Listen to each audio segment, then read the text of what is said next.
کہ تیمم کا مسئلہ سامنے آ گیا, پانی نہیں مل رہا ہے, تیمم کرنا ہے, تیمم کی آیت نازل ہو گئی.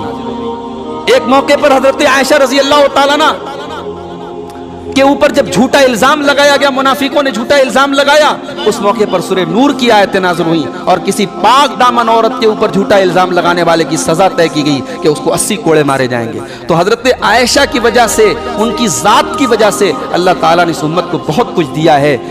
شب قدر میں ہم اللہ سے کیا مانگے, یہ سوال بھی صحابہ میں سے اگر کسی نے کیا ہے تو اماں عائشہ نے کیا ہے. پوچھا کہ یا رسول اللہ ہم شب قدر میں کیا پڑھیں اگر وہ رات ہمیں مل جائے؟